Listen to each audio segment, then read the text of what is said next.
Brynjar, þið eru komin í úrslitin í enn eitt skipti. Hvað er að skapa þetta fyrir þína drengir?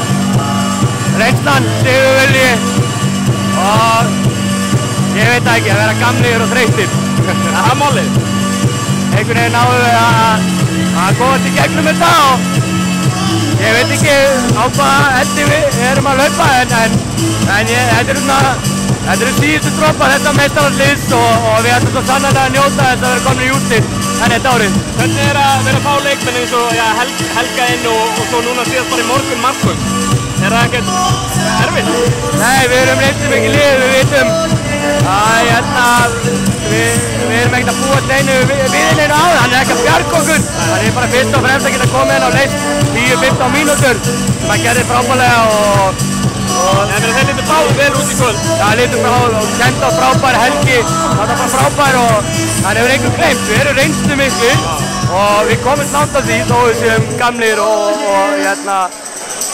þreyttir.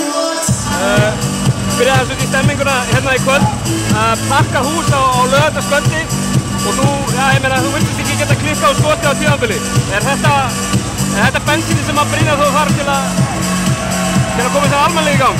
Já, ég fann það, þetta er fyrst skipti kannski fyrir þennan leik að sami stuðningur og fyrir oddaleikinn á móti Grindavík fyrra. Maður fann að það var stemming í loftinu og umræðan fyrir leikinn og allt umtal mig og Finn og þetta. Ég held að það hefði sett bara bensín bara, fólki langaði að koma og upplega þessa stemmingu. Þetta er eins og fara í leikhús að mæta hérna og mikla tilfinningar og mikið gleði. Stólarnir, ég hafa nú hitt á áður í úrslitum en ekki alveg sama stólarnir, hvernig líst þér á þá? Bara frábærlega, þeir eru klárlega underdogs við erum klárlega underdogs í þessari seríu. Þeir eru feskir og með feska lappir og ungir og græðir. Við erum gamlir og græðir og við ætlum að sýna það að við erum fullt inni. Þið getur nú samt valla verið underdogs með 4 titla á bakinu? Nei, en við verum að nálgast leikina þannig að eins og að leiknum að fösta en það er öll pressa á Tindastól að vinna þann leik. Þeir vilja ekki koma hingað í Vesturbæinn 1-0 undir. Takk fyrir.